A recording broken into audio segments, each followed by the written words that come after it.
आनन्दकन्दं प्रभुदेवचन्द्रं ब्रजेशरूपे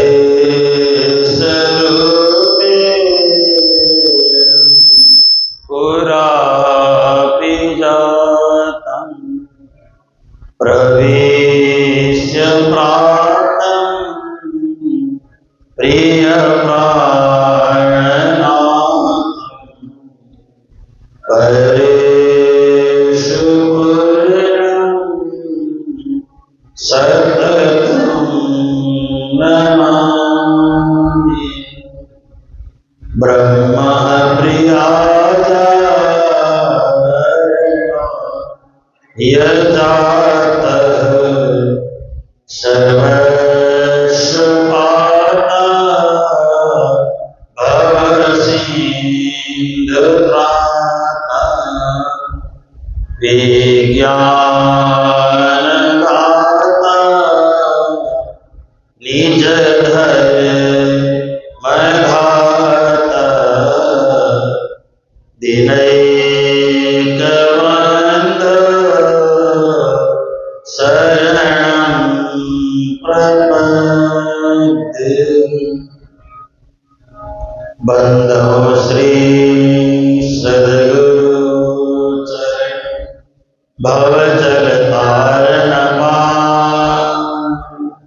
कुमति विनाशन सुख करण गर्भधारण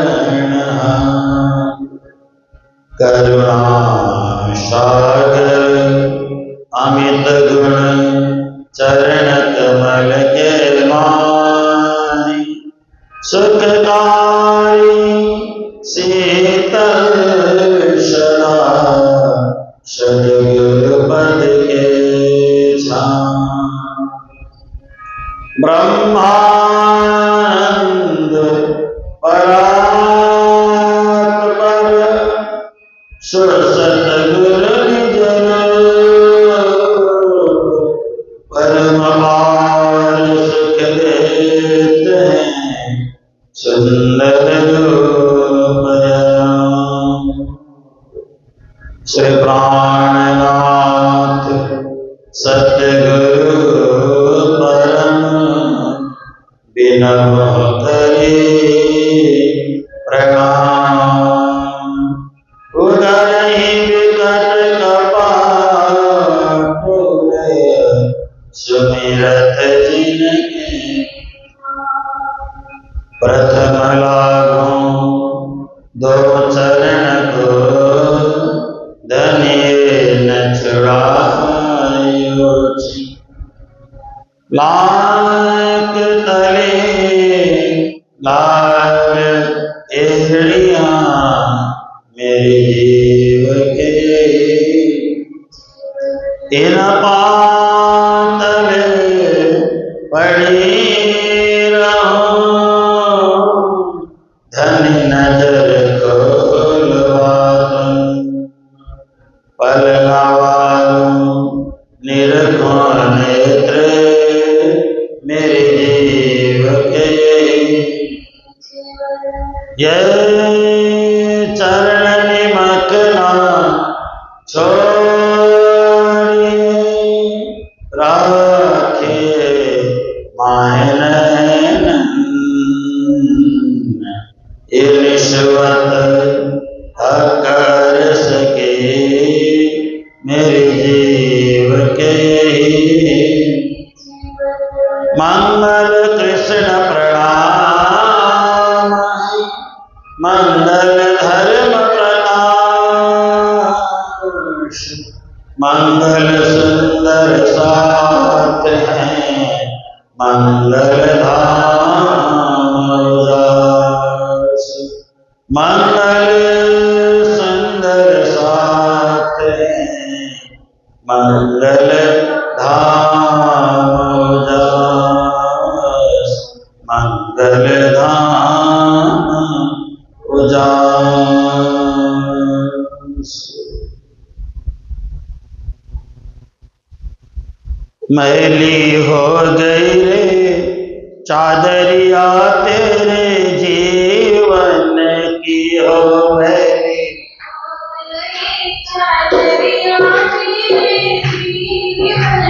के हो मैली हो गई चादरिया तेरे जीवन की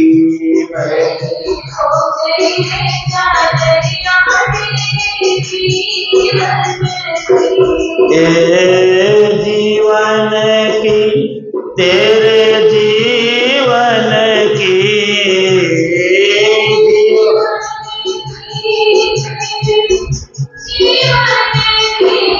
मैली हो गई चादरिया तेरे जीवन की मैली हो गई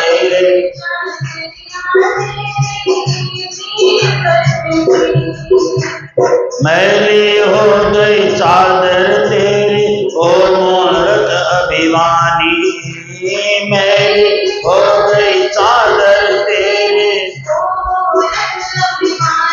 ओ मैली हो गई चादर तेरी ओ मूर्ख अज्ञानी, मैली हो गई चादर तेरी ओ मूर्ख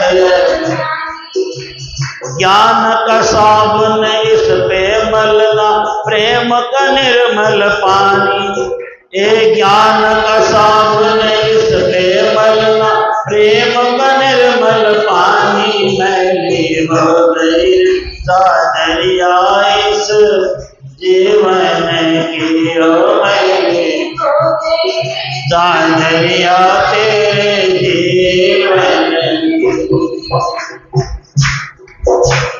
इस चादर को सतगुरु के रंग रंग में रंगना प्यारे, इस चादर को सतगुरु के रंग रंग में रंगना प्यारे, भव से होंगे पार खुलेंगे श्री निज घर के द्वारे, भव से होंगे पार खुलेंगे श्री निज घर के द्वारे,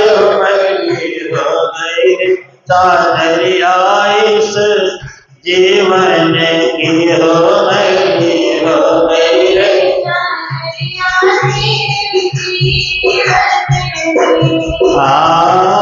जीवन की तेरे जीवन की जीवन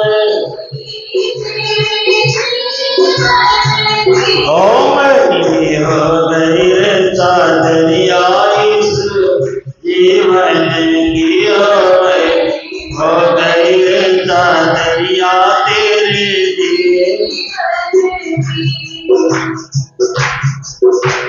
चादर भई पुरानी प्यारे मन के आंखें खोलो, चादर भई पुरानी प्यारे मन की चादर भई पुरानी प्यारे मन की आंखें खोलो, चादर भई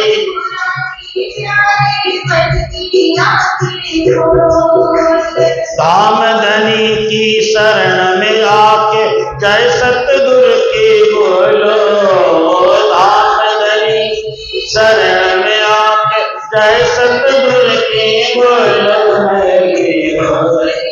चादरिया इस जीवन हो मैली हो गई चादरिया तेरे जीवन की तेरे जीवन की तेरे जीवन की हो मैली हो गई चादरिया तेरे जीवन की हो मैली हो गई हो मैली हो गई चादरिया तेरे जीवन की। वृंदावन बिहारी श्री कृष्णचंद्र भगवान की, श्री निजानंद स्वामी की, श्री प्राणनाथ प्यारे की, श्री महाराजा छत्रसाल की, श्री सदगुरु महाराज की, श्री ब्रजभूषण जी महाराज, अपने अपने गुरु गोविंद की, सर्व सुंदर सात की।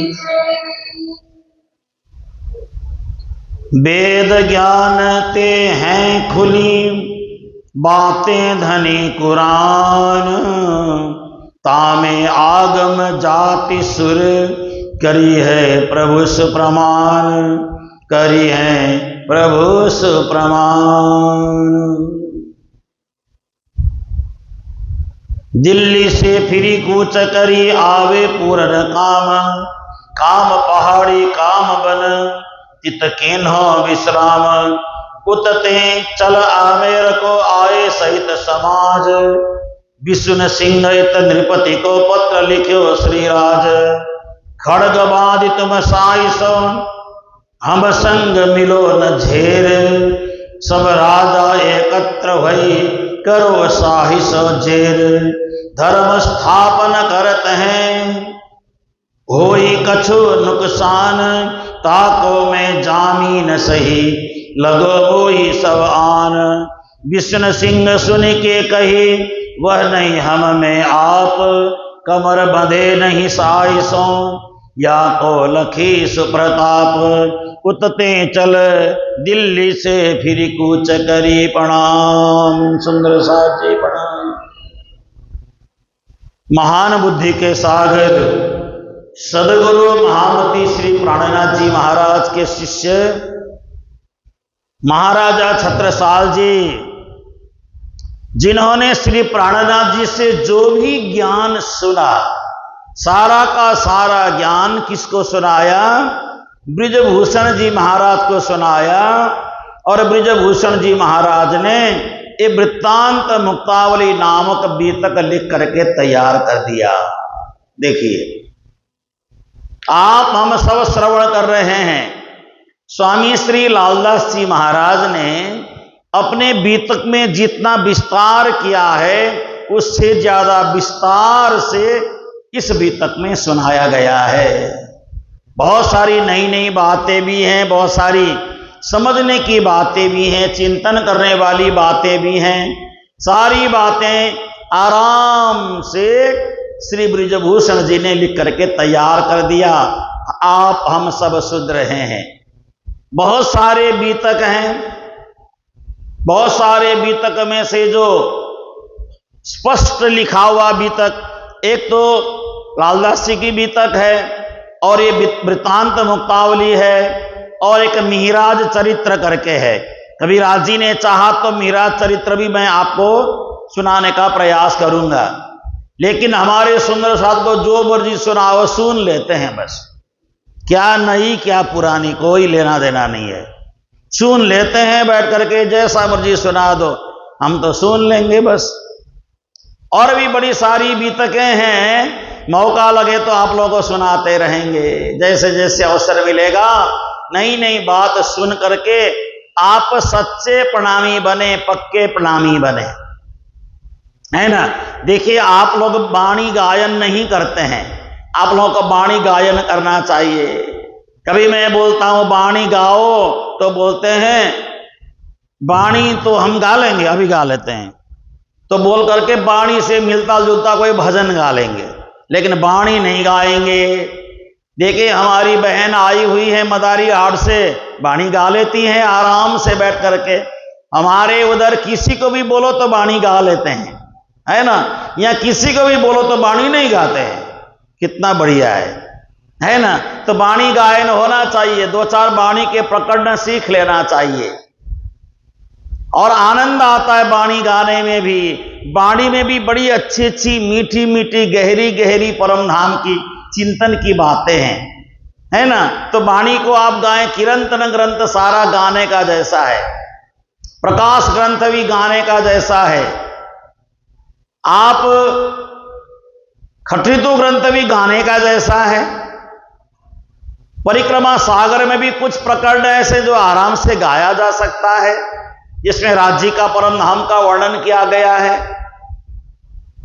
बहुत सारे प्रकरण ऐसे जो आराम से आप गा सकते हैं, इसलिए गाइए, वाणी गाने का अभ्यास करिए।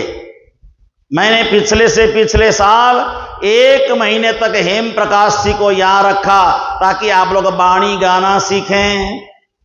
तो आपने गाना तो नहीं सीखा, सुन लिया बस। वाणी गाना सीखो, वाणी गायन करने में, क्योंकि प्राणनाथ जी की वाणी कैसी वाणी है, आत्मा से प्रकट हुई वाणी है। कुछ वाणी ऐसी होती है जो दिमाग से लिखी जाती है, दिमाग से देख करके लिखी जाती है। प्रकृति को देखो, सौंदर्यता को देखो, किसी देवी माता बहनों की सुंदरता को देख करके, हिमालय को देख करके लिखी जाती है ना, ऐसी बातें होती है।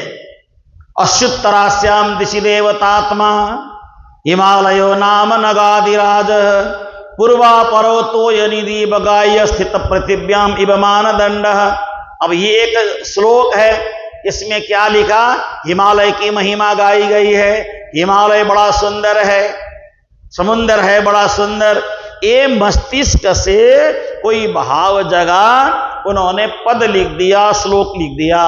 लेकिन इस प्राणनाथ जी जब वाणी गाने के लिए, वाणी बोलने के लिए बैठते हैं, तो प्राणनाथ जी महाराज जी के साथ एकाकार हो जाते हैं और वाणी उतरती है।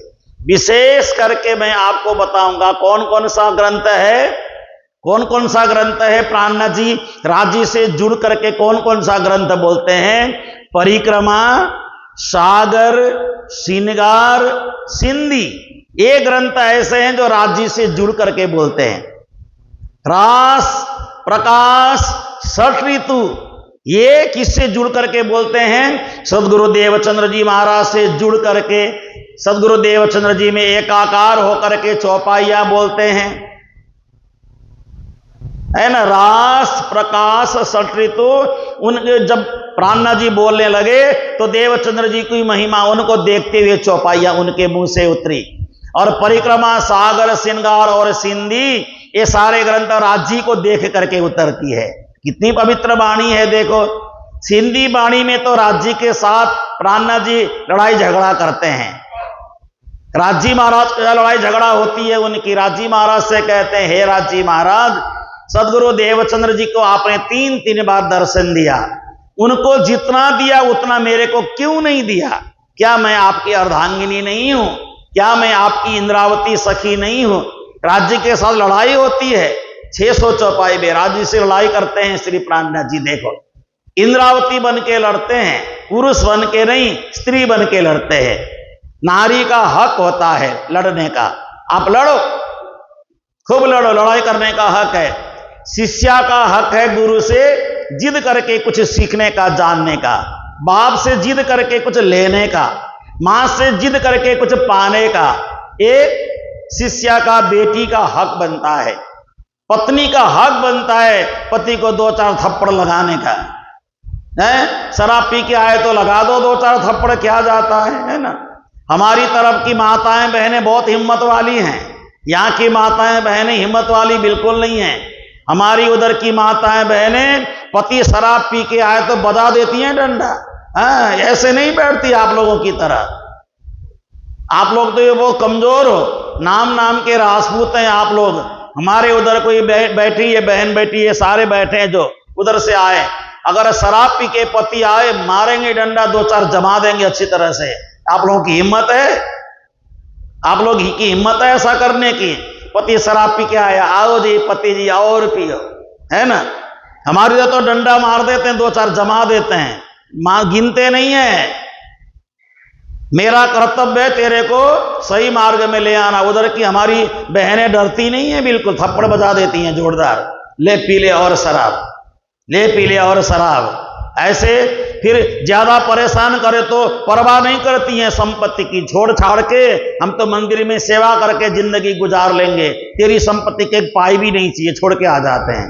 लेकिन यहाँ के लोग क्या करते हैं, मर जाएंगे लेकिन नहीं छोड़ेंगे पति को। मर जाएंगे, मेरी संपत्ति छुड़ जाएगी, धन छुड़ जाएगा, मेरा तो जिंदगी बर्बाद हो जाएगा। अरे जिंदगी बर्बाद होने दो ना, परमात्मा के पास जाके बैठो।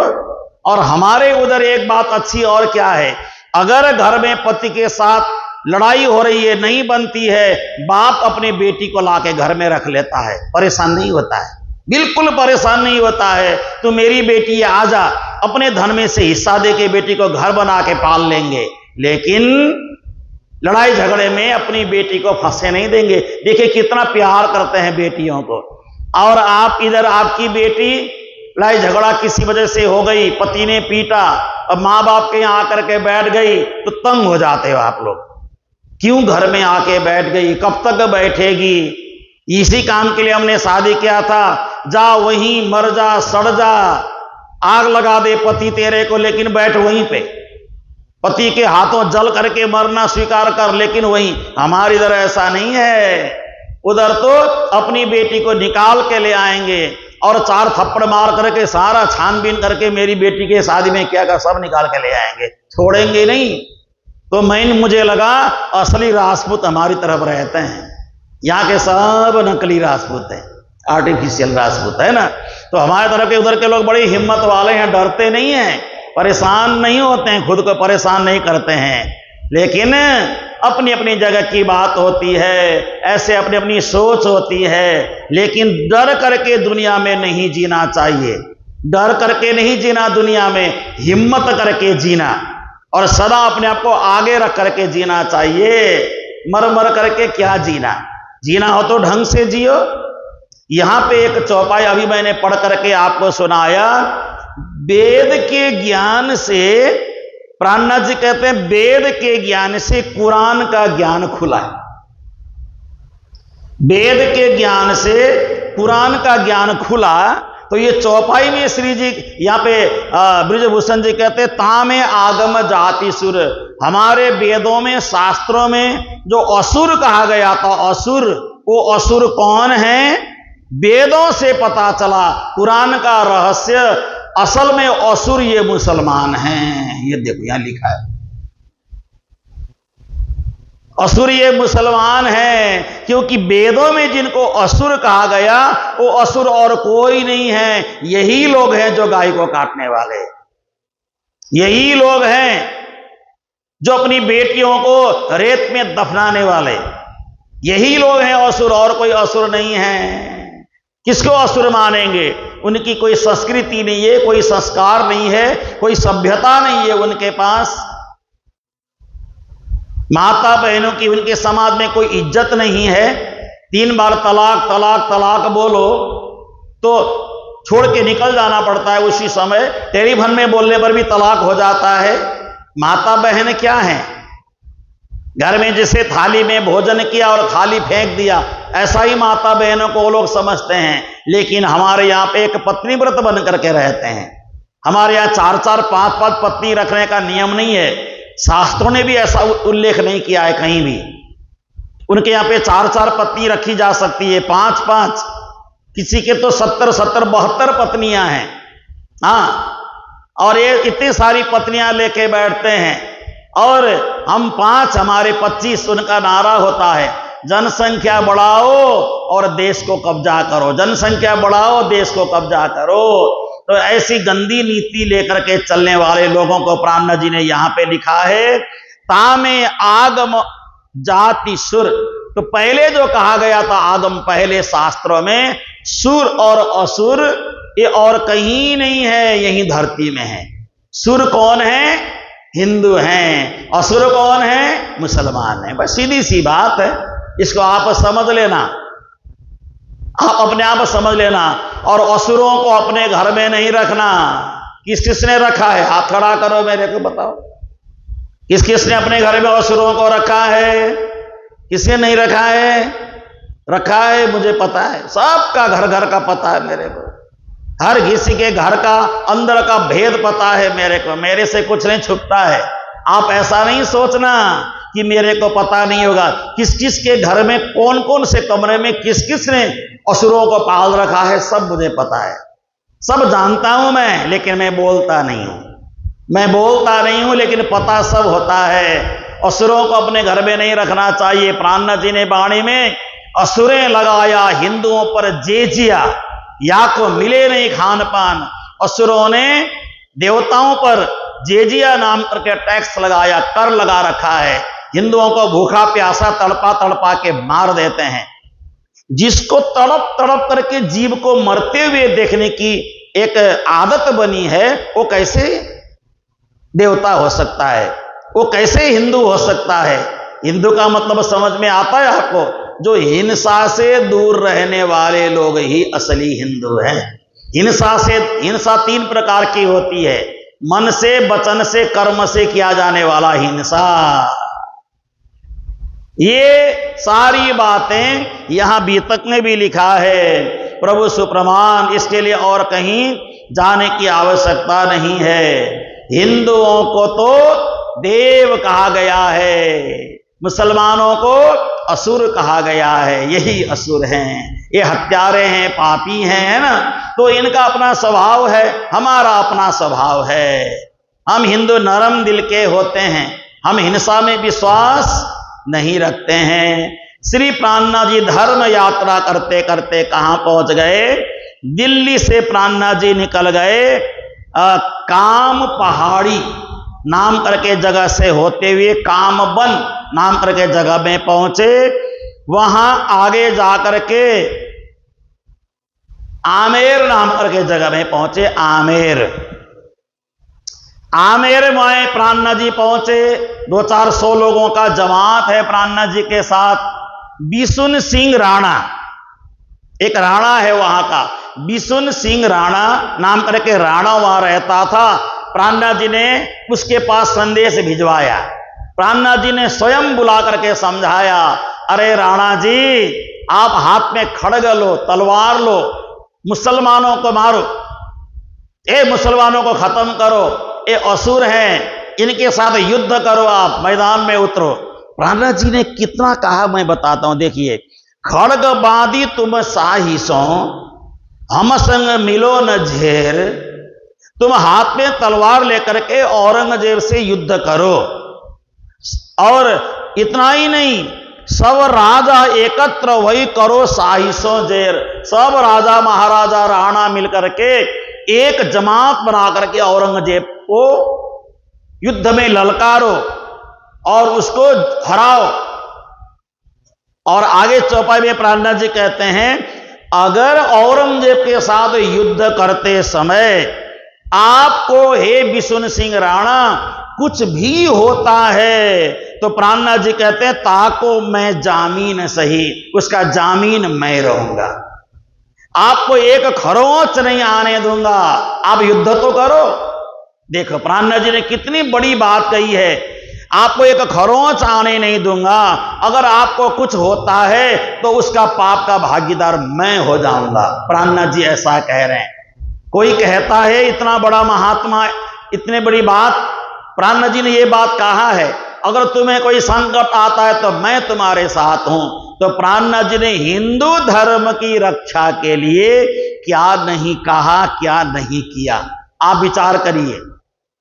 लोग समझ नहीं पाते प्राणनाथ जी को कई बार, तो कहते प्राणनाथ जी ने तो मुसलमान की बातें कह दी।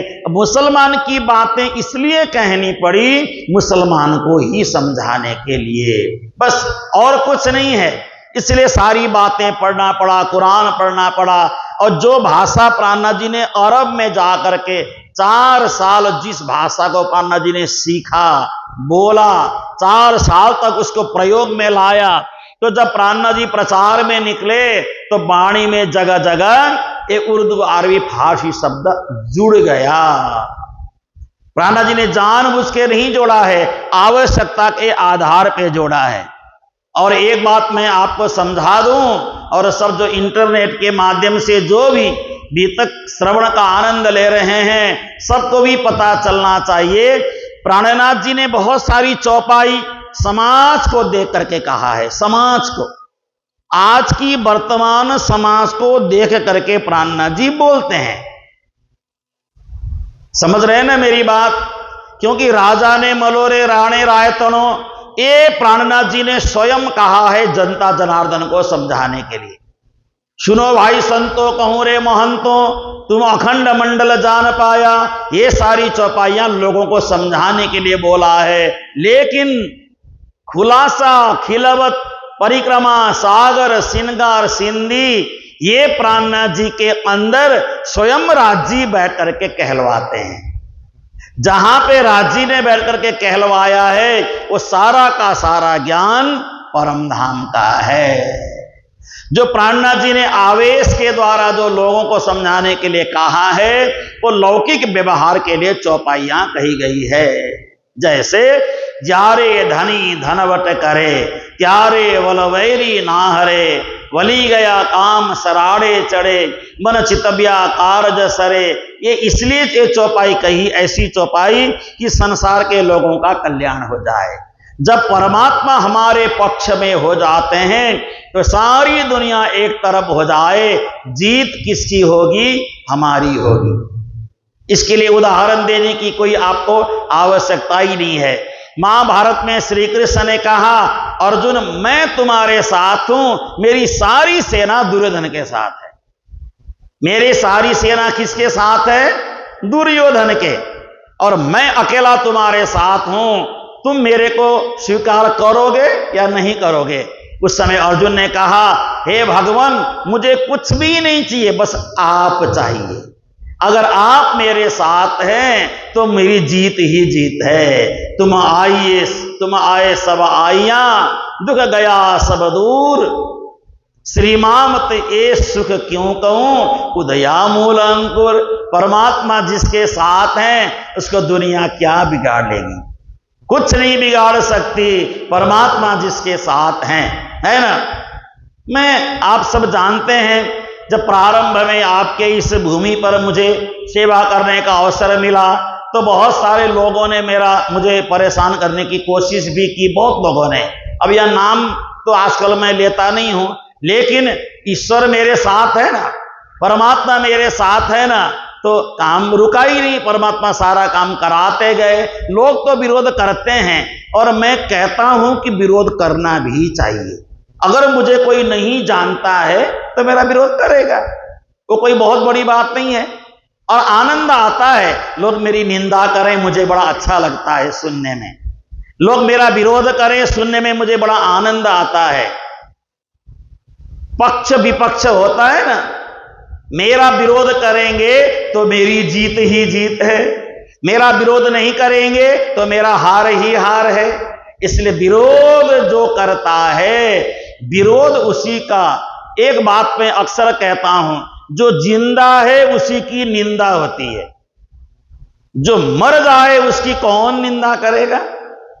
सोच लो, जिंदा व्यक्ति की ही निंदा होती है, मरने के बाद तो बढ़िया हार पहना दिया जाता है, जय हो बोला जाता है। जिंदा व्यक्ति की ही निंदा होती है, इसलिए असली जिंदा वही है जिसकी निंदा होती है। और सोच लो, जिसकी निंदा होती है, जिसकी निंदा हो रही है, सोचो कि ये कुछ काम करेगा भविष्य में। काम करने वाला व्यक्ति होता है ना, उसी की लोग निंदा करते हैं। औरों की निंदा क्यों करेंगे भैया?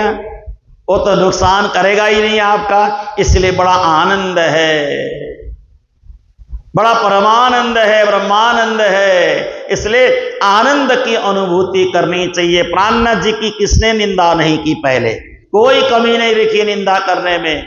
यह राम कृष्ण को लोग नहीं छोड़ते हैं, कृष्ण की निंदा करने में कोई कसर नहीं छोड़ते हैं। तुम्हारे कृष्ण तो इतनी पत्नियां रखता है, ये रखता है, वो रखता है। जो कृष्ण के भेद को नहीं समझेंगे वो श्री कृष्ण की निंदा करेंगे।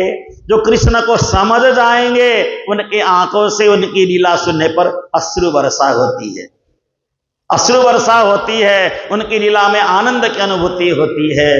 तो विष्णु सिंह राणा ने कहा, मेरे बस की बात नहीं है महाराज, क्योंकि मैं हिम्मत करके निकल भी जाऊं तो औरंगजेब की सेना के आगे मेरा कोई बस नहीं चलेगा, मैं कुछ नहीं कर सकता। इसी समय श्री बाईजी महारानी आगरे में हैं, तो प्राणनाथ जी ने आगरा से श्री बाईजी महारानी को बुलाया, सबको बुलाया। मुकुंद दास जी हैं, इन सबको प्राणनाथ जी ने आदेश दिया, जाओ आप जगह जगह प्रचार में निकलो। मुकुंद दास जी को कहा आप उदयपुर चले जाओ, मैं भी आऊंगा उदयपुर, पहले आप उदयपुर जाकर के थोड़ी व्यवस्था बनाओ, मैं उदयपुर आता हूं राजस्थान की यात्रा में। तो श्री प्राणनाथ जी आमेर से सांगानेर और सांगानेर से अब श्री प्राणनाथ जी उदयपुर की ओर प्रस्थान करेंगे। तो दौआ बोल्यो तब तहां, यहां बुलाओ राज, यावे ढील न कीजिए आवे सहित समाज। और मुकुंद दास जी महाराज पहुंच गए कहां पे? उदयपुर। उदयपुर पहुंचने के बाद एक लादू मसानी नाम करके राजस्थान का व्यक्ति था, उसको दौआ लादू मसानी बोलते हैं। उसके पास जाकर के मुकुंद दास जी ने कही, मेरे गुरु महाराज आना चाहते हैं यहां। लादू मसाई ने कहा, बुलाओ गुरु महाराज को, ये तो बड़ी गर्व की बात है, प्रसन्नता की बात है, बड़ी हर्ष की बात है, और उनके लिए मैं सारी व्यवस्था करूंगा। मेरे पास धन भी है, सब है, कोई समस्या नहीं है। ये सारा धन मैंने कमाया ही संतों की सेवा के लिए है, सारा धन संतों के निमित्त कमाया है मैंने, इसलिए बुलाओ, गुरु महाराज को लेके आओ। बड़े प्रसन्न हो गए। मुकुंद दास महाराज वहां से आए और श्री प्राणनाथ जी को पूरे समाज के साथ, पूरी जमात के साथ प्राणनाथ जी को लेकर के उदयपुर पहुंच गए। अभी उदयपुर के शहर में नहीं गए, उदयपुर से बाहर, उदयपुर से बाहर खुले एरिया में, क्योंकि काफी सारे लोग हैं ना, वहां जाकर के श्री प्राणनाथ जी ने डेरा लगाया। तो वहां जाकर के श्री प्राणनाथ जी लादू मसानी जी के घर में सत्संग, प्रवचन, ज्ञान की चर्चा होने लगी, मंडली जुड़ने लगी। प्राणनाथ जी की चर्चा, सत्संग सुन करके लोगों की भीड़ हो जाती थी, लोगों की संख्या बढ़ने लगी, सैकड़ों हजारों लोग वहां पे इकट्ठे होने लगे, सब लोग वहां पे इकट्ठे होने लगे। उन सब लोगों को देख करके अब कुछ ब्राह्मण लोग हैं ना, कुछ ब्राह्मण लोग, पंडित जी लोग, जो कर्मकांडी करने वाले लोग, इनको थोड़ी सी ईर्ष्या होने लगी। ये लोग सोचने लगे, ऐसे कैसे होगा, ये जो महाराज आए हैं सारी भीड़ तो इनके पास चली जाती है, अब हमारे पास कौन आएगा, हम कैसे अपना पेट पालन करेंगे, हम कैसे अपना गुजारा करेंगे। ऐसी बातें ब्राह्मण देवताओं को होने लगी। ऐसे ब्राह्मण देवता, तो कोई कोई ब्राह्मण उदयपुर के राणा के पास जाकर के कहते हैं, राणा साहब ये तो कोई मुसलमान है, हाँ पक्का कोई मुसलमान है, हिंदू का वेश बना के आए हुए हैं, आपका सारा भेद पता लगा करके औरंगजेब को सुनाने चले जाएंगे। तो कुछ लोग ऐसा बोलते हैं, कुछ लोग बोलते हैं नहीं नहीं, मुसलमान तो नहीं है लेकिन ज्ञानी बहुत है, बहुत ज्ञानी है, बहुत ज्ञानी है, और उनका ज्ञान का प्रचार यहां होगा तो हमें कोई नहीं पूछेगा, ऐसा बोलते हैं। देखो, क्योंकि वो यहां रह जाएंगे, ज्ञान का प्रचार होता जाएगा तो हमें कौन पूछेगा, हमारी तो कोई पूछ ही नहीं होगी। तो ऐसी बातें वहां होने लगी। कोई कहे ये यवन है, पठाए हैं सुल्तान, हिंदू भेष धरे फिरे फैलावत असुरान। अंदर ही अंदर मुसलमान धर्म का प्रचार कर रहे हैं। वैसे मुसलमान को मैं धर्म नहीं मानता हूं, मेरी नजर में दुनिया में अगर धर्म है तो एक ही धर्म है, उसको बोलते हैं सनातन धर्म, हिंदू धर्म। शास्त्र की बातों को लेकर के मैं आपके सामने प्रमाण के साथ कह सकता हूं, क्योंकि धर्म उसे कहा गया है अगर चींटी मारने से पाप लगेगा। किताब में एक छोटा सा कीड़ा लगता है, किताब में कभी आप किताब खोल के देखने का छोटा सा कीड़ा उसमें घूमता है, कभी देखा है? किताब खोलते समय छोटा सा कीड़ा होता है, किताब के कागज को खाता है, धूप लगते ही मर जाता है, खाता कागज है। देखो, और आपने देखा ना, अभी हम ये मंच का काम शुरू कर रहे हैं तो इसमें क्या है, पूरा मैंने बनाया था लकड़ी का पार्टीशन। दीमक, जिसको धूप लगते ही मरने वाला दीमक, लकड़ी खाता है, उसके दांत कहां हैं? तो मैं कई बार सोचता हूं दीमक को पकड़ करके उसका मुंह खोल करके दांत तो देखूं कितना बड़ा दांत है उसका,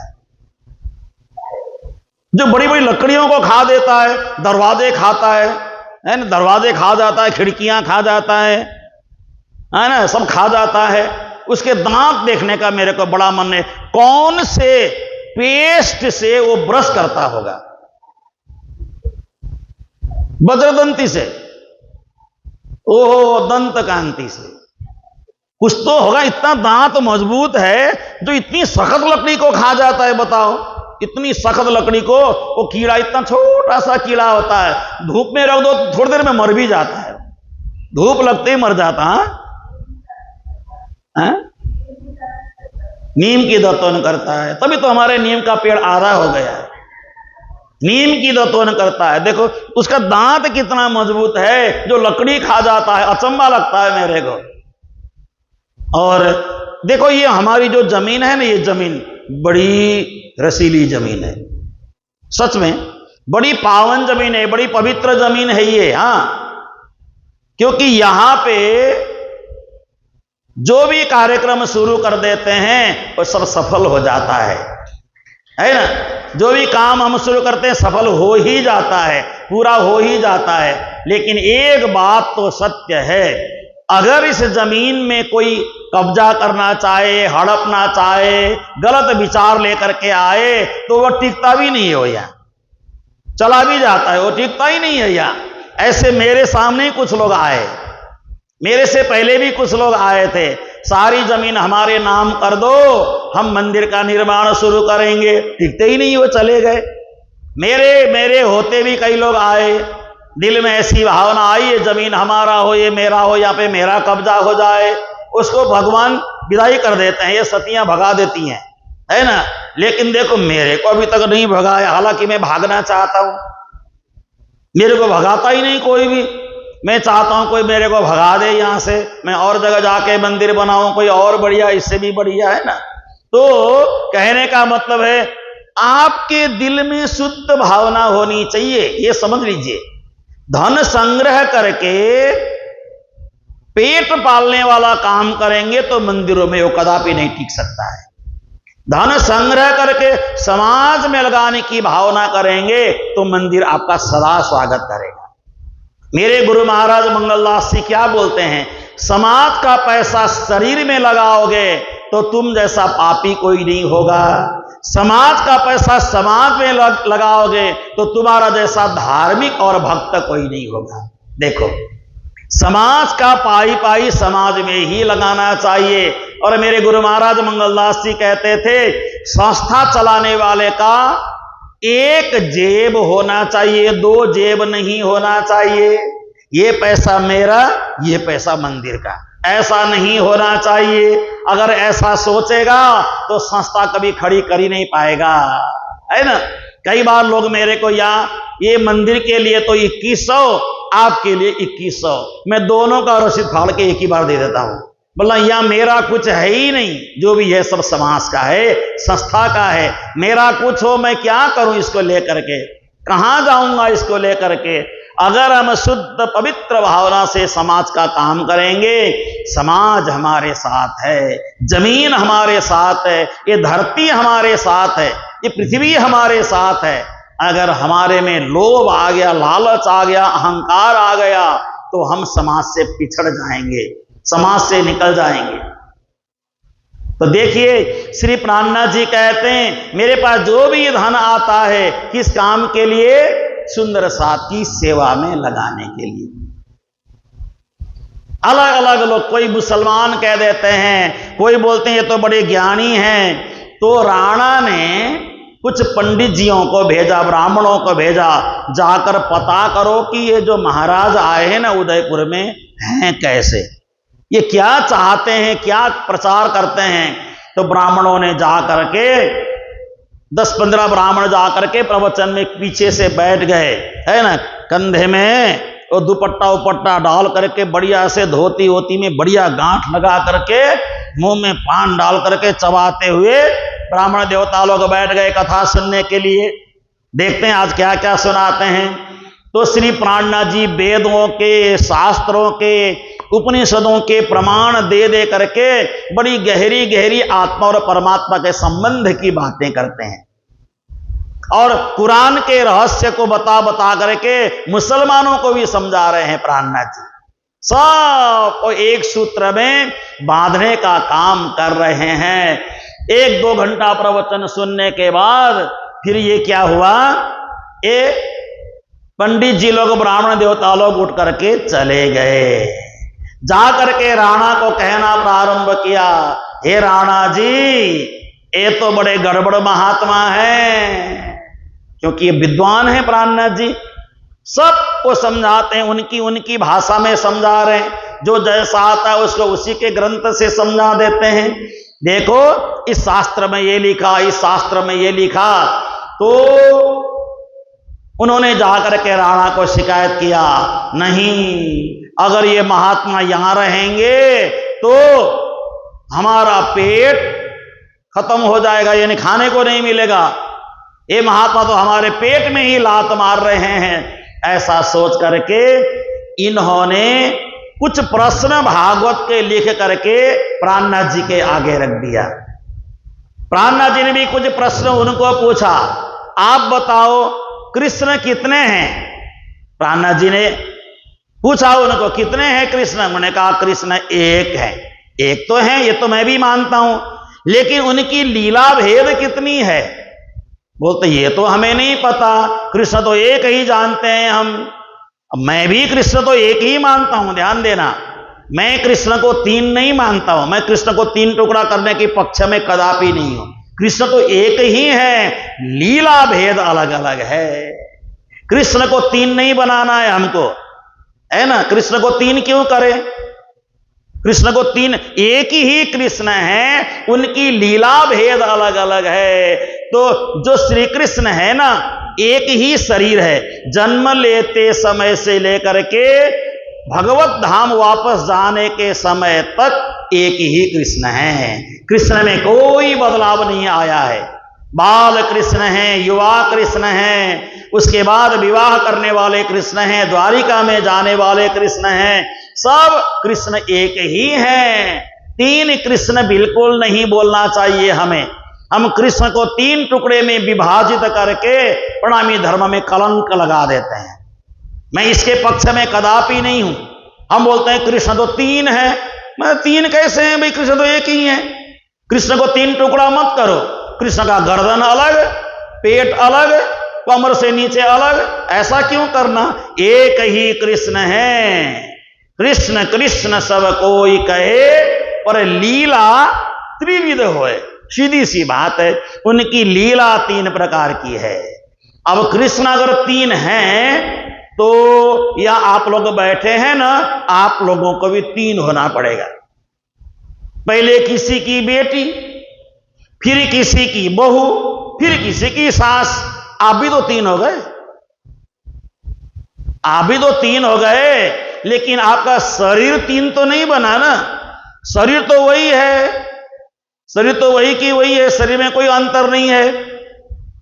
आप पहले क्या थे? किसी की बेटी थी, तो आपको सब लोग बेटी की नजर से देखते थे। आपका खेलना कूदना, उछल कूद मचाना, पैर के घुंघरू वगैरह बजना कितना अच्छा लगता था। आप किसी की बेटी थी, बड़ी लाडली, बड़ी प्यारी। बहू होकर के चली गई तो आप बहू बन गई किसी की। अब बाद में घर में और बहुएं आ गई तो सास बन गई, है ना?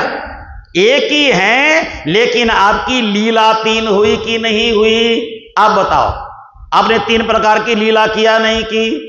और आप बोलोगे वो छोटे, जो आप छोटे थे उस समय, मैं वो नहीं हूं, वो नहीं हूं, ऐसा कैसे बोलेंगे? वो आप ही हैं। ऐसे ही जो बाल कृष्ण हैं वो भी वही हैं, युवा कृष्ण है वो भी वही हैं, और अंतिम समय लीला करने वाले कृष्ण भी वही हैं। कृष्ण को 3 टुकड़ा मत करो। मैं पूरे समाज को कहना चाहता हूं, ये नेट के माध्यम से भी सबको कहना चाहता हूं, इस बात को आप लोग जीवन में ग्रहण करो। प्रणामी समाज के लोगों, कृष्ण को 3 टुकड़ा मत करो। मैं इसका खूब विरोध करता हूं। कृष्ण को 3 खंड में मत बांटो। ये बड़ा गलत काम होता है हमारे समाज में। मैं कृष्ण एक ही मानता हूं, कभी तीन मानता ही नहीं हूं। तो लेकिन जो बाल स्वरूप श्री कृष्ण हैं उनकी पूजा करने में कोई आपत्ति नहीं है, कर सकते हैं मजे से, क्योंकि कृष्ण तो वही है ना। अब कोई बोलते हैं कि जो बालक वाले कृष्ण हैं ये तो परम धाम के नहीं है, परम धाम के नहीं है। फलाने वाले कृष्ण हैं ये तो वैकुंठक है, ढिसकाने वाले कृष्ण है। तो शरीर तो एक ही है ना, शरीर तो नहीं ना बदला, पात्र तो एक ही है ना, पात्र एक ही है। सोने के पात्र में आपने दूध डाला तो क्या हो गया, दूध का पात्र हो गया। सोने के पात्र में आपने दही डाला तो दही का पात्र हो गया। और सोने के पात्र में आपने खिचड़ी डाली तो खिचड़ी वाला पात्र हो गया। अब दूध सबसे पावरफुल है, दूध से दही भी बना सकते हैं, दूध से खीर भी बना सकते हैं, दूध से मक्खन भी बना सकते हैं, दूध से कुछ भी बनाया जा सकता है। तो दूध बड़ा पावरफुल है। तो कृष्ण में किस समय कौन सी शक्ति आके काम करके चली गई ये महत्वपूर्ण है। शरीर एक ही है, शरीर में कोई भिन्नता नहीं है। अब हम कृष्ण में भेदभाव करें, पक्षपात करें तो मैं तो बड़ा गुनहगार हो जाऊंगा। मैं तो कभी ईश्वर में भेदभाव करता ही नहीं हूं। भागवत में तो यहां तक लिखा है अगर ब्रह्मा विष्णु महेश में भेदभाव कोई करता है, ब्रह्मा विष्णु महेश में कोई ये ब्रह्मा है, ये विष्णु है, ये शंकर है, भेदभाव करता है, उनका शरीर अलग अलग है लेकिन शक्ति एक ही परमात्मा की शक्ति तीनों के अंदर विद्यमान है। ब्रह्मा विष्णु शंकर में भेद करने वाले व्यक्ति को एक कल्पांत तक नरक में वास होगा। अब देखो हमारे यहां पे हिंदू लोग क्या कर रहे हैं पता है, मैं तो विष्णु भगवान का भक्त हूं, मुझे शंकर से क्या लेना देना, मैं तो शंकर जी का भक्त हूं, मुझे फलाने से क्या लेना देना, मैं तो सभी का भक्त हूं, मुझे सभी से लेना देना है, सभी से मुझे अपनापन है, सभी से मुझे श्रद्धा रखता हूं। मैं किसी में भेदभाव नहीं कर सकता। भेद जहां भेद है वहीं खेद है, जहां खेद है वहां सभी प्रकार के सुखों का उच्छेद हो जाता है। इसलिए भेद नहीं करना चाहिए। सब परमात्मा के स्वरूप हैं, अलग अलग भिन्न भिन्न परमात्मा का रूप है, भिन्न भिन्न परमात्मा का स्वरूप है। इसलिए कृष्ण एक ही हैं। शक्ति उनके अंदर आई गई, काम करती गई, ये अलग अलग है लेकिन शरीर एक ही है। तो ये पूछा, ये बातें पूछी तो पंडित जी लोग जवाब नहीं दे सके, और भी बड़े सारे प्रश्न पूछे, कोई जवाब नहीं आया।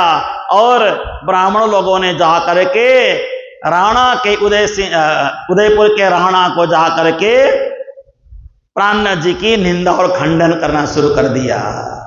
तो यहां पे श्री प्राणनाथ जी कहते हैं क्या फर्क पड़ता है, क्या फर्क पड़ता है।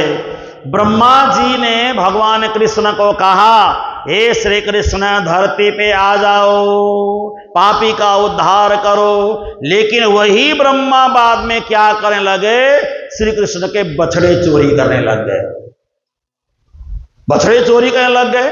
पहले बुलाया धरती पे, फिर कृष्ण की परीक्षा लेने लग गए। बताओ, उसी ब्रह्मा के संतान हम सब हैं, ब्राह्मण भी हैं, क्षत्रिय भी हैं। तो यहां पे कहते हैं कि उन्हीं ब्रह्मा के तो हैं संतान। तो ब्रह्म को न जानने वाला फिर क्या ब्रह्म का संतान। और दूसरी बात और है, गोपियों को श्री कृष्ण को भूख लगी तो ब्राह्मणों ने भोजन नहीं दिया, ब्राह्मणियों ने भोजन दिया। उन्हीं ब्राह्मणों के संतान तो हैं, तो ब्राह्मण ब्रह्म को कैसे पहचान पाएंगे। और एक बात और है, उन्हीं ब्राह्मण के संतान हैं जिन्होंने भगवान विष्णु के छाती में लात मारी। बताइए, भगवान विष्णु के छाती में लात मारने वाले वही तो ब्राह्मण, उन्हीं के संतान हैं। वो तो दोष देखेंगे ही देखेंगे संत महात्मा में। इसलिए श्री प्राणनाथ जी ने कहा उनको दोष देखने दो। तो राजा आगे जाई के बात करी उलटाई, इन सो बात न कीजिए डारे सुमति घटाई। हे राणा जी, गलती से भी महात्मा जी के पास नहीं जाना, सारा गड़बड़ा जाएगा, जाएंगे तो सब गड़बड़ हो जाएगा। लेकिन राजा का मन करता है जाके देखूं तो सही, इतने लोग जा रहे हैं तो कुछ तो आकर्षण होगा, कहीं ना कहीं कुछ तो होगा, चलो देख करके आते हैं, एक बार दर्शन करके आते हैं। तो एक दिन श्री प्राणनाथ जी बाग में, प्राणनाथ जी को बुलाया राणा ने, बाग में बुला करके जाके दूर से श्री प्राणनाथ जी का दर्शन किया, दूर से ना, दूर से दर्शन किया और सिर नहीं झुकाया। सिर इसलिए नहीं झुकाया, मेरे आसपास जो खड़े हैं कहीं मेरे पर ये महात्मा जी की कोई राख भभूति न डाल दें, कहीं मैं इनका चेला न बन जाऊं, मुझे इनका चेला नहीं बनना है। इसलिए दूर से मत्था टेका और जय हो महात्मा जी, हाय हाय हेलो हेलो बोल के निकल गए। मत्था ही नहीं टेका, सिर भी नहीं झुकाया डर के मारे। राजा हिंदू न में सिरे मुस्लिम कीजे तास, हिंदू को ना बचे एक दिन यो आस। अब इधर सुल्तान ने उदयपुर में हमला करने का सोचा, औरंगजेब ने उदयपुर में हमला करने का मन बनाया और कहा हिंदुओं में राणा बहुत ज्यादा ही अहंकारी बना हुआ है, उदयपुर का राणा, जा करके उस पर हमला करो। और ये समाचार लेकर के एक हिंदू मथुरिया नाम करके व्यक्ति आया। मथुरिया ने एक गरीबदास नाम करके पुरोहित को साथ में ले लिया और जा करके राजा को कहा, हे राजा, या तो तुम मुसलमान बन जाओ, हिंदू ऐसा बोल रहे हैं, हे भगवान, हमारे देश को अगर बिगाड़ा है तो हिंदू ही हिंदू का शत्रु है, ये समझ लेना आप। मुसलमान हिंदू के शत्रु कम बाद में हैं, हिंदू हिंदू के शत्रु हैं। ये जो सेकुलरवादी हिंदू है ना, सेकुलर मानने वाले हिंदू, ये हिंदू के शत्रु हैं। सेकुलर का मतलब होता है हिंदू मुस्लिम सिख ईसाई हम सब हैं भाई भाई बोलने वाले हमारे देश के शत्रु हैं, ये समझ लेना। कभी भी हिंदू मुस्लिम सिख ईसाई एक नहीं हो सकते। मुस्लिम और ईसाई कभी एक नहीं होंगे, कभी भी नहीं होंगे, मर जाएंगे, कट जाएंगे। मुस्लिम ईसाई कभी एक नहीं होंगे। और हिंदू और मुसलमान कभी एक हो ही नहीं सकते, कभी नहीं हो सकते। हिंदू गाय को पूजते हैं, मुसलमान गाय को खाते हैं, अब कैसे एक होंगे, है ना। इसलिए कभी भी एक न होने वाली चीज है। इसलिए हिंदू मुस्लिम सिख ईसाई हम सब हैं भाई भाई, ये बेतु का नारा है। आज इसकी कोई जरूरत नहीं है, अब नारा बदलने का समय आ गया है ना। नारा बदलने का समय ये आ गया, हिंदू जैन बौद्ध सिख भारतवासी हम सब एक बोलने का समय आ गया। अब हिंदू जैन बौद्ध सिख हम एक हैं। क्यों? हिंदू भी ओम बोलता है, बोलता है नहीं बोलता है? हिंदू लोग ओम मानते हैं ना, जैन लोग भी क्या बोलते हैं? ओम बोलते हैं। जैन भी, जैन लोग क्या बोलते हैं? ओम नमो अरिहंताणम, ओम नमो सिद्धाणम, ओम नमो आर्याणम, ये शब्द प्रयोग करते हैं। और बुद्धिस्ट लोग क्या बोलते हैं? बुद्धिस्ट लोग क्या बोलते हैं? ओम मणि पद्मे हुम, ऐसा बोलते हैं। ओम शब्द के बगैर उनका मंत्र पूरा नहीं होता। और सिखों में क्या बोला जाता है? एक ओंकार। क्या बोलते हैं आगे? कर्ता पुरुष निर्भव निर्वैर। हाँ, तो कहने का मतलब है सिख भी ओम के बगैर अधूरे हैं। बेशक आज सिख भटक गए हैं, थोड़े भटक गए हैं।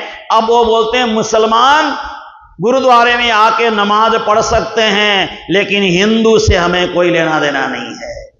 मैंने एक सिख को पूछा, हिंदू ने आपका क्या बिगाड़ा? इसका जवाब मुझे दीजिए। कोई जवाब ही नहीं इसका।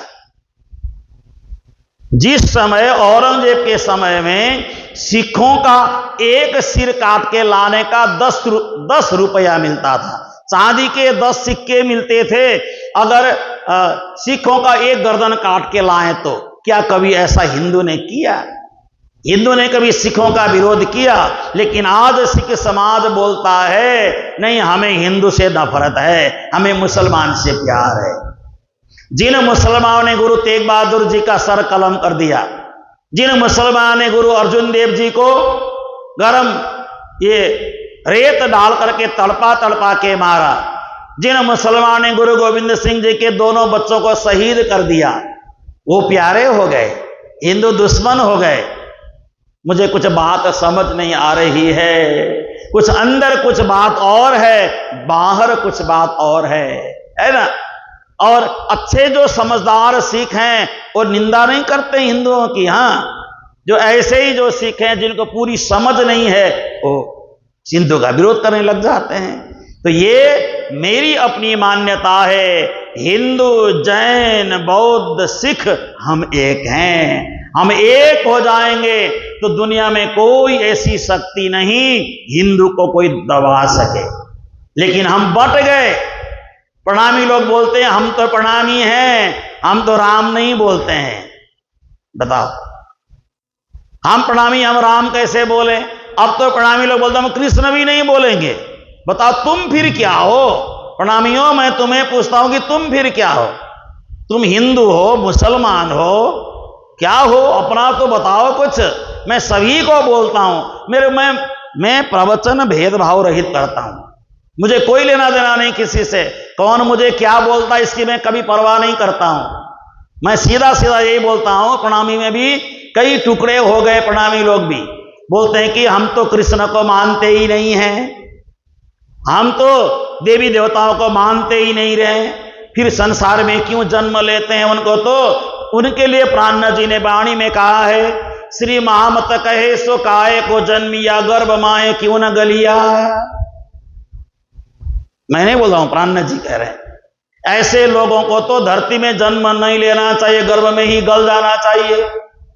संसार में आने के बाद किसी की निंदा नहीं हो सकती। बिना सूर्य की रोशनी के हम भोजन नहीं कर सकते। सूर्य भी भगवान सूर्य नारायण है, वरुण देवता है, सब देवता हैं, इनके बगैर हमारा गुजारा नहीं हो सकता। फिर तुम कृष्ण को न मानने वाले, देवी देवताओं को न मानने वाले जन्म ही क्यों लेते हो? आओ ही नहीं धरती में। धरती में आओगे तो हवा भी लगेगी, धूप भी लगेगी, चंद्रमा की रोशनी भी आएगी, सब कुछ होगा। ये सब तो देवी देवता हैं, इनके बगैर गुजारा नहीं चलता है। तुम कहते हो हमें देवी देवता नहीं मानना है। तुम तो नहीं मान रहे हो, पंखे की हवा तो शरीर में लगी रही है ना, क्यों लगने देते हो? लोहे का कवच पहन करके बैठो, ये हवा तो वायु देवता है, मेरे शरीर को टच नहीं करना चाहिए। नहीं, बिल्कुल नहीं करना चाहिए। मैं पानी नहीं पीऊंगा, वरुण देवता को मैं मुंह में डालूंगा ही नहीं। कैसे जियोगे? मुझे जी के दिखाओ। तो ऐसे लोग हैं दुनिया में। हाँ, प्रणामी समाज में भी ऐसे लोग बैठे हैं। मैं सभी की बातें करता हूं, चाहे प्रणामी हो चाहे जो मर्जी हो, सभी की बातें करता हूं। हमें ऐसा नहीं करना चाहिए। हमें एक सूत्र में बंध करके काम करना चाहिए, एक सूत्र में रह करके काम करना चाहिए। प्राणनाथ जी विश्व को शांति बांटने के लिए आए हैं और हम अपने धर्म में अशांति फैला रहे हैं। क्या खाक शांति बांटेंगे हम दुनिया में? कहां से लाएंगे शांति? ये सब नहीं होने वाला। दूत ने जाकर जैसे संदेश दिया, राणा ने कहा तुम एक तो हिंदू हो, ऊपर से दूत हो, इसलिए मैं तुम्हें कुछ नहीं कर रहा हूं, नहीं तो ये मेरी तलवार तुम्हारे जैसे लोगों के गर्दन उड़ाने के लिए मैंने रखा है। यूं कह करके राणा ने उस दूत को भगा दिया, लेकिन अंदर से हिम्मत नहीं है। प्राणनाथ जी से बातें करके औरंगजेब से मुकाबला करने की हिम्मत नहीं है। और जैसे ही राणा ने दूत को भगा दिया, ये समाचार सुल्तान को मिला, तो सुल्तान ने वहां से अपनी सेना भेज दी, जाओ उदयपुर में चढ़ाई करो, हमला करो। और उदयपुर में जब चढ़ाई करने की बात आई तो राणा ने संदेश भेज दिया प्राणनाथ जी के पास, हे गुरु महाराज आप उदयपुर से कहीं चले जाएं, क्योंकि औरंगजेब की सेना आ रही है, अगर आपको पकड़ के ले जाए, आपकी हत्या हो जाए तो हम दोष के भागी बनेंगे। एक संत महात्मा की मृत्यु होगी मेरे देश में, मुझे कलंक लगेगा। और उसी समय श्री प्राणनाथ जी ने एक बड़ा सारा चद्दर वहां बिछा दिया। चद्दर बिछा करके कहा, जिसके पास जो भी सोना है, चांदी है, आभूषण है, जो भी बढ़िया बढ़िया चीजें सब इस चद्दर में डाल दो। सबसे पहले तेज कुंवर जी ने कान के बाली उतार के डाल दिए, गले का आभूषण सारा डाल दिया, सब आभूषण उतार करके रख दिया। और प्राणनाथ जी ने कहा, अगर कोई भी मेरे साथ चलना चाहता है तो सारे आभूषण इसी में डाल दो। अब कोई भी अपने शरीर में आभूषण नहीं पहनेगा, सोना चांदी हीरे मोती के आभूषण कोई नहीं पहनेगा अगर मेरे साथ चलना है तो। अगर तुम्हें सोना चांदी हीरे जवाहरात से प्रेम है तो मुझे छोड़ दो, मेरे साथ नहीं चलना। मेरे से प्रेम है तो ये सारा आभूषण उतार दो। सब ने रोए धोए, है ना, बितक में चौपाई आती है लालदास जी के बितक में, रो धो करके सब ने उतार दिया। उतारने का मन नहीं है, कितना सुंदर है, बहुत बढ़िया है, क्या करे, गुरु महाराज का आदेश है, उतारना तो पड़ेगा। उतार के रख दिया, है ना। गले की सुंदर चेन है, इतना बढ़िया चेन है, मुझे मेरी मम्मी जी ने दिया था, इतना बढ़िया, माता जी ने दिया था, महतारी ने दिया था, सासू ने दिया था। लेकिन मन तो नहीं है उतारने का, लेकिन गुरु महाराज का आदेश के आगे हम यहाँ कुछ भी नहीं कर सकते। उतारा, वो भी रख दिया। तो प्राणनाथ जी ने वो सारा सामान क्या किया जानते हैं? वो सारा सामान प्राणनाथ जी ने उदयपुर की जनता को बांट दिया, सब वहीं बांट दिया। और बिल्कुल सुंदर साथ को गेरुआ या सफेद रंग की साड़ी पहनाई, एकदम फकीर बनाया सभी को। और उसके बाद श्री प्राणनाथ जी वहां से विदा हो गए। कैसे विदा हुए और किस रूप में विदा हुए, ये सारा प्रसंग मैं कल आप लोगों को सुनाऊंगा।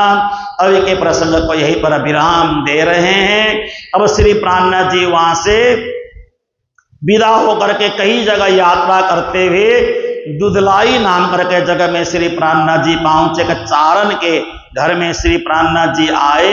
एक भाटों का, चार भाटों का गांव था, वहां पे श्री प्राणनाथ जी आकर के रुक गए। और वहां आकर के श्री प्राणनाथ जी अब आगे क्या क्या लीलाएं करते हैं, एक कल के प्रसंग में आप सभी श्रवण करेंगे। और कल के ही प्रसंग में मंदसौर में रोटी का टुकड़े का प्रसंग आएगा। तो आप अपने अपने घर से जो रोटी के टुकड़े हैं, अगर आज का बचा है तो कल लेके आ जाना, सब हम लोग उसको प्रसाद के रूप में स्वीकार करेंगे, है ना। जो रोटी के टुकड़े, कोई बासी रोटी पड़ी हो, कोई इधर उधर, है ना, जो किसी जानवर को देने के लिए रखा हो, कुत्ते बिल्ली को, सब लेके आ जाना। हम लोग कल वही हम लोग खाएंगे, वही सब प्रसाद के रूप में स्वीकार करेंगे, क्योंकि कल रोटी के टुकड़े का प्रसंग आएगा। तो आप सब लेके आना, ठीक है। और राज जी महाराज को भी भोग लगाएंगे, कथा के प्रसंग में ही राज जी महाराज को भोग लगाएंगे। और विरह के 5 प्रकरण अवतरित होते हैं, है ना। बालो बरहरस भीनो रंग ब्रह्मा रमाणतो वासना रुदन करे जलधार। ये भी प्रकरण कल 2-3 प्रकरण गाई जाएगी। आप सब समय पे आए और बीतक चर्चा रस का आनंद लेते रहें। तो आज 16 तारीख हो गया और 17-18 2 दिन बीच में है। 19 को रक्षाबंधन का कार्यक्रम है ना। तो 19 को रक्षाबंधन है। तो रक्षाबंधन के दिन आप सब राखी लेकर के आना। और उसके बाद भैया मेरे राखी के बंधन को निभाना, भैया मेरे छोटी बहन को न भुलाना, भैया मेरे राखी के, ऐसा बोलते हुए पुजारी जी को राखी बांध देना। पुजारी जी मेरे छोटी बहन को ना भुलाना, पुजारी जी मेरे, ठीक है ना। सब पुजारी जी को अपना भैया बना लेना, बढ़िया से राखी बांध लेना। आपके जीवन में संकट आए तो यही रक्षा करेंगे आप सबकी, है ना। पुजारी जी का मतलब, मुझे एक बार गुरुजी मंगलदास ने अद्भुत बात कही, अद्भुत बात कही। गुरुजी मंगलदास, मैं उस समय सिलगुड़ी मंदिर में राज जी की पूजा करता था। पूजा करता था। राज्य की मैं छोटा था, 12-13 साल का था, राज्य की पूजा करता था। मेरे को शौक था कोई भी काम करो तो बढ़िया से श्रृंगार करता था, टाइम लगा लगा के श्रृंगार करना। रोज मंदिर की सफाई करता था, बढ़िया से सफाई। मंदिर में जहां मैं 12-13 साल की उम्र में सिलगुड़ी मंदिर में जब राज्य की पूजा करता था, तो मंदिर में किसी को मजाल है कि वहां कोई घुसे, किसी को मैं घुसने देता ही नहीं था। किसी चीज में हाथ लगाने भी नहीं देता था, बिगाड़ देगा, गंदा कर देगा, ऐसा। और वह दीवार में कहीं हाथ लगाने पर धूल भी नजर नहीं आता था। मैं खुद सफाई करता था। रात्रि के समय राज्य को विश्राम करा करके मैं गुम्मट के ऊपर चढ़ करके सफाई करता था, ताकि गुम्मट का धूल अब मुझे निकालना है। ऊपर चढ़ करके पूरे गुम्मट की सफाई करता था, और ताकि राज्य के सिर पे धूल नहीं चढ़ना चाहिए। मेरे को इतना लगाव था, कोई भी काम करो तो मन लगा के करो, बढ़िया से करो, अच्छी तरह से। और श्रृंगार करने के बाद मैं खड़ा होकर के दूर खड़े होकर देखता था, श्रृंगार में कहीं त्रुटि तो नहीं हुई, गड़बड़ तो नहीं हुआ, माला गलत तो नहीं पहनाई मैंने। फिर दूर खड़े होकर देखने के बाद नहीं जता तो सारा श्रृंगार फिर बदलता था। बताओ, 3 बजे उठता था मैं, 3 बजे उठ करके राज्य के श्रृंगार में लग जाता था। दिन में सोने का अवसर हमें मिलता ही नहीं था। 3 बजे उठ करके राज्य की पूजा करना। 4 साल तक मैंने पूजा किया सिलगुड़ी मंदिर में, तो बड़ा आनंद आता था राज्य की सेवा पूजा करने में। उसी प्रसाद पाने का फल है जो आज आपके सामने बैठे हैं ना। तो मेरा कहने का मतलब है, राज्य की सेवा करें मन लगा के, बिल्कुल एकाग्रता से करें, निपटाने के हिसाब से कदापि न करें, श्रद्धा से करें, भावना से करें, है ना। तो राज्य को कल हम भोग लगाएंगे, बड़ी श्रद्धा भावना से भोग लगाएंगे, और वही आप हम सब यहाँ पे प्रसाद पाएंगे। आइए ये चौपाई दोहराते हैं, फिर कल मंदसौर का प्रसंग आएगा, रोटी के टुकड़ों का प्रसंग कल आएगा। श्री कृष्ण कन्हैया लाल की। साकुंडल श्रवणन सुनत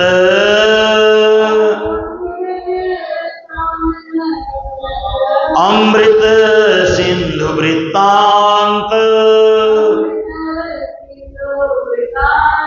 तृप्ति न मानत पियत यह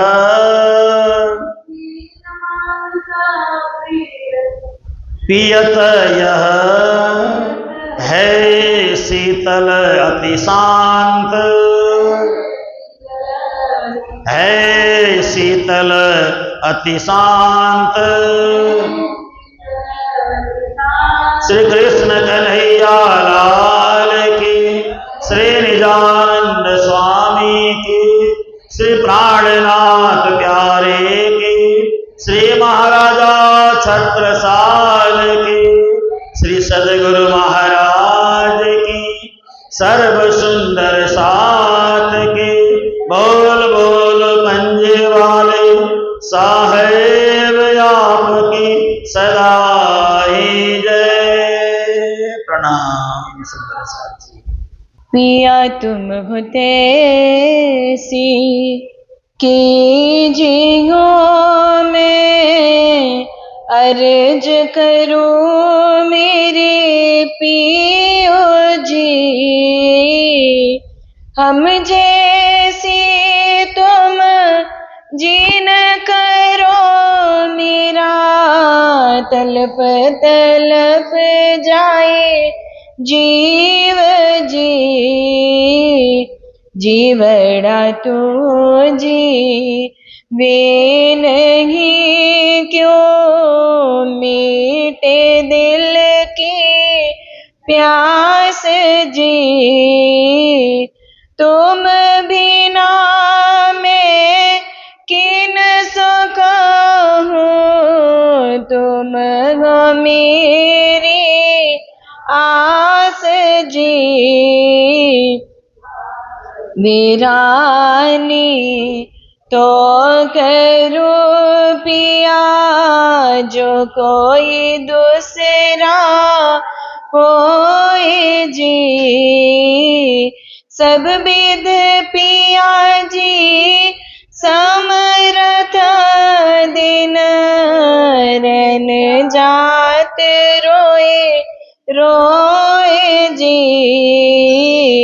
जन्म आंधी जो हम होते सो तुम देखते कीजिए।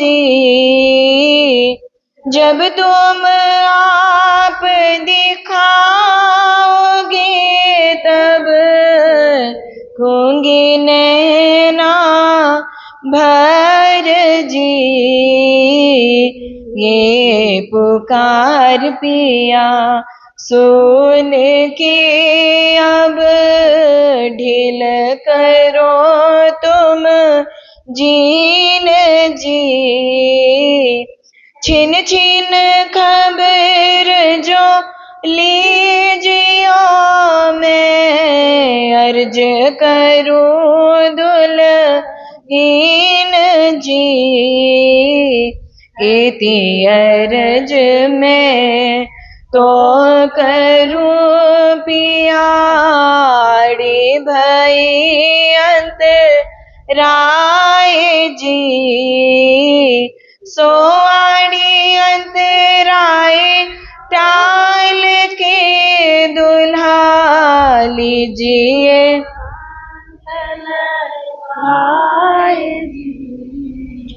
कंठ लगाइए कंठ सो पिया कीजिए हास विलास जी। वारने जाए श्री इंद्रावती पिया राखो कदमों के पास जी। तुम दुल्हा मैं दुल्हन और न जानो बात जी। इसक सो सेवा करो पिया सब अंगों साक्षात जी।